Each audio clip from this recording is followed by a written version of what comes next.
Indonesia diramalkan akan menjadi kuasa ekonomi kelima. Itu menurut rakaman dalam perbincangan dengan pihak EPU dan satu agensi kerajaan tidak lama dahulu.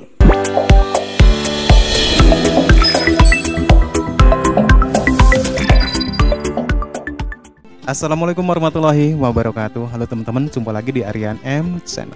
Oke, buat teman-teman yang klik video ini seperti biasanya, saya harapkan mudah-mudahan teman-teman masih dalam kondisi sehat walafiat. Amin ya robbal alamin. Oke, di kesempatan kali ini saya mau reaksi sebuah ulasan video dengan judul Profesor Malaysia menjerit bahasa Indonesia mendunia di UNESCO. Oke, seperti apa ulasannya kita akan lihat dulu.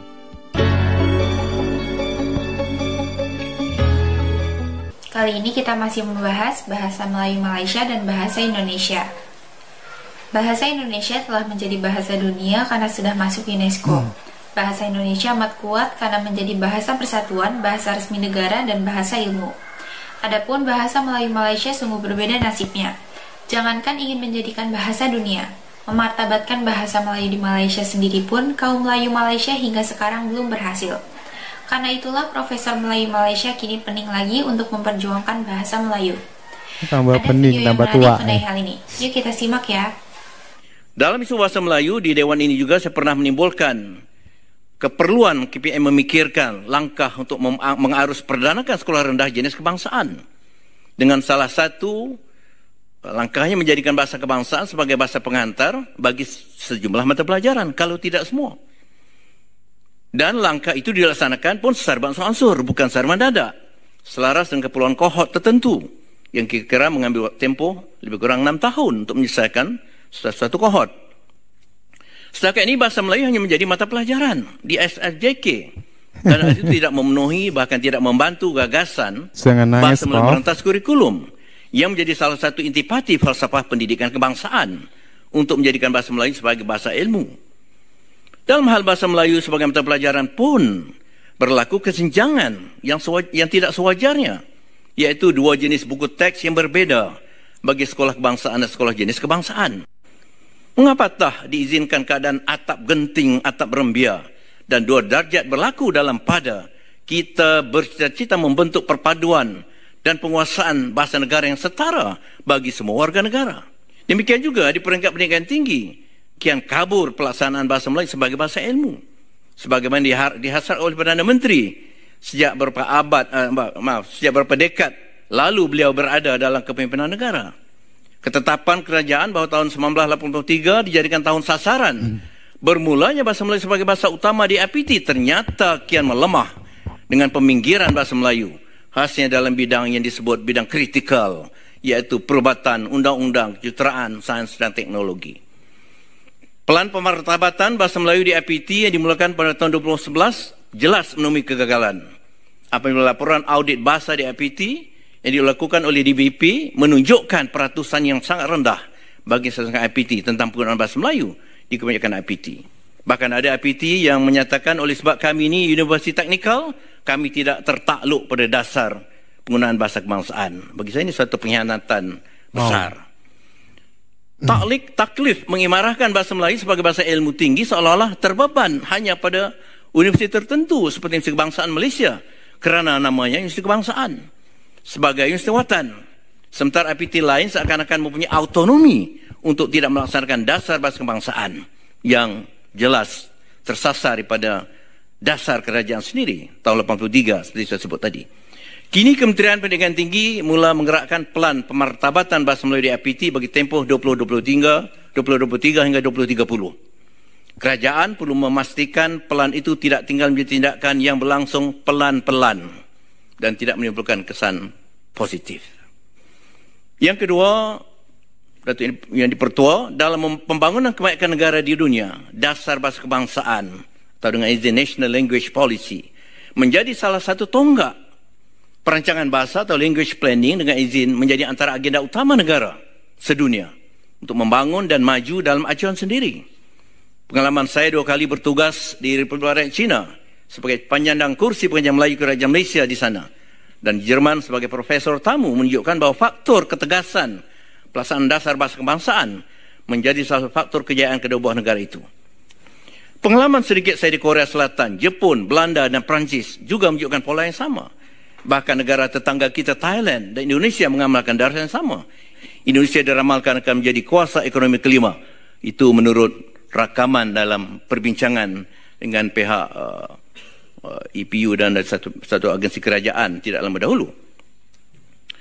Tentulah dengan tidak menafikan peranan bahasa asing. Kita tidak fanatik. Kerana bahasa asing juga dapat menjadi nilai tambah dalam penggunaan negara. Itulah guys pendapat Awang Sarian setelah bahasa Indonesia masuk UNESCO. Sebetulnya mimpi kaum Melayu Malaysia amat muluk. Andai kata Malaysia berhasil memartabatkan bahasa Melayu di negaranya sendiri dan bisa menyebarkan ke negara lain, tetap saja menghadapi masalah besar. Jumlah penduduk Malaysia terlalu sedikit dan tetap sulit menandingi penutur bahasa Indonesia yang hampir mencapai 300 juta. Itulah yang perlu dipertimbangkan. Yuk kita lanjut lagi ya.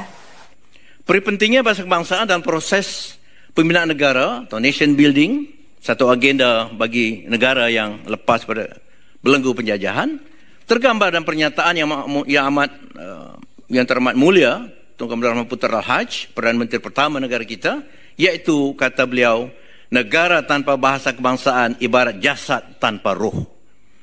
Saya mohon kerajaan lebih tegas dan berencana dalam pelaksanaan dasar bahasa kebangsaan. Langkah Perdana Menteri mengarahkan agar surat rasmi yang tidak menggunakan bahasa kebangsaan tidak dilayan memang patut dipuji. Namun barah penggunaan bahasa kebangsaan lebih parah daripada sekadar isu bahasa dalam surat. Sikap dan tindakan yang meremehkan ketetapan perkara 152/6 dalam Pelbagai Persekutuan masih leluasa. Perkara 152/6 dengan jelas menetapkan penggunaan bahasa Melayu sebagai bahasa rasmi bagi urusan kerajaan persekutuan, kerajaan negeri dan pihak berkuasa awam. Tetapi apabila banyak mesyuarat sebagai contoh yang masih dikendalikan dalam bahasa asing atau bahasa yang dikatakan oleh mantan di Pertuan Negara ini bahasa sekerat ular, sekerat belut, hal itu menjadi bukti jelas tentang pelecehan dan peremehan taraf bahasa Melayu sebagai bahasa negara dalam kalangan pentadbiran, terutama penjara awam dan juga sejumlah pemimpin. Demikian juga penggunaan bahasa di tempat awam, bailan, nama kawasan, nama bangunan atau kompleks dan lain-lain masih sangat pekat kecenderungan penggunaan bahasa asing. Dalam hal ini saya mohon kerajaan menyegerakan penggubalan Akta DBP yang baru, Akta Dewan Bahasa dan Pustaka yang baru, dengan salah satu perkara penting ialah penguasaan penggunaan bahasa kebangsaan dalam pelbagai sektor utama di negara ini. Akta DBP 1959 sekadar memberikan kuasa pembakuan bahasa dan ejaan, sebutan, istilah, kosakata dan tata bahasa, serta kuasa menegur, menasihati dan membimbing, yang ternyata menyebabkan DBP sering dianggap sebagai harimau kertas. Bukan kerana DBP tidak bekerja keras, tapi kerana tidak diberi ruang atau tidak memiliki kuasa penguasaan. Barangkali kita boleh belajar daripada pengalaman di Perancis yang dapat kita timba apabila kerajaannya memberikan wewenang pada badan perancang bahasa negara itu dalam aspek penguasaan, sehingga pernah dilaporkan bahawa sebuah syarikat yang tidak mengutamakan bahasa Perancis dalam laman sesawangnya didenda sekian ribu euro. Denda atau hukuman memang bukan matlamat kita, tetapi bersama-sama dengan peruntukan lain dalam akta baru itu dapat menjadi salah satu mekanisme yang berkesan insya-Allah. Di peringkat antarabangsa pula, negara kita tidak cukup tangkas dalam mengangkat bahasa negara. Negara tetangga Indonesia selama puluhan tahun bekerja keras, dan ahli UNESCO baru-baru ini mengisytiharkan bahawa bahasa Indonesia sebagai 1/10 bahasa rasmi di badan dunia itu. Salah satu kaedah yang digunakan oleh Indonesia ialah gerak kerja atashe pendidikan dan kebudayaan kedutaan negara itu di negara-negara utama di dunia dengan program promosi dan publicity yang berkesan. Saya mohon kerajaan menggerakkan Kementerian Luar agar mewujudkan jawatan atashe pendidikan dan kebudayaan yang insya-Allah dapat mengangkat bahasa, kebudayaan, kesusastraan dan aspek lain tamadun negara kita di peringkat antarabangsa. Saya ingin mengetahui dan mohon Menteri Luar menjawab pertanyaan, apakah langkah susulan Kementerian Luar dalam pelaksanaan dasar diplomasi budaya, Cultural Diplomacy Policy, yang diisytiharkan pada hujung tahun 2021. Sementara pula Jemaah Menteri telah meluluskan penubuhan Majlis Antarabangsa Bahasa Melayu, MABM, yang diuruskan oleh DBP, dan dalam kesederhanaan dana 300,000 setahun, DBP telah menunjukkan keberhasilan di peringkat antarabangsa. Komitmen kerajaan yang lebih rinci diperlukan dalam upaya mengangkat bahasa, sastra dan budaya serta ilmu watan negara kita di peringkat antarabangsa. Dari tahun 1993 pula, kerajaan melalui Kementerian Pendidikan Tinggi atau pada waktu ini bergabung Kementerian Pendidikan telah menubuhkan beberapa kursi pengajar Melayu, Malay Studies Chair, seperti di Leiden, di Wellington, di Beijing dan di Seoul. Kini semuanya telah sunyi sepi kerana penangguhan program itu. Sewajarnya kursi yang sedia ada itu dihidupkan semula dan malahan ditambah di beberapa wilayah sedunia yang berpotensi. Saya mohon Menteri Pendidikan Tinggi menjawab pertanyaan saya ini. Isu lain yang pada hemat saya penting diberi perhatian ialah upaya analisis dan penerbitan karya-karya berdasarkan wujudnya sekitar 40,000 manuskrip ulama yang bertebaran di seluruh dunia selain di negara kita sendiri. Kebanggaan akan wujudnya puluhan ribu manuskrip ulama tidak ada arti apa-apa apabila ilmu dan kandungan manuskrip itu tidak dikaji dan tak diterbitkan untuk manfaat masyarakat setempat dan masyarakat peringkat antarabangsa. Saya menyarankan dibentuk sebuah majlis penyelaras manuskrip Melayu lama yang melibatkan semua institusi yang merupakan pemegang kepentingan serta pemegang taruh. Begitulah guys mimpi-mimpi Profesor Melayu Malaysia mengenai bahasa Melayu. Melihat kondisi Malaysia yang terbelah atas kaum Melayu, kaum Cina dan India, serta wilayah Sabah dan Sarawak, tampaknya mimpi tersebut sulit diwujudkan. Terima kasih sudah menonton sajian kami, sampai jumpa lagi.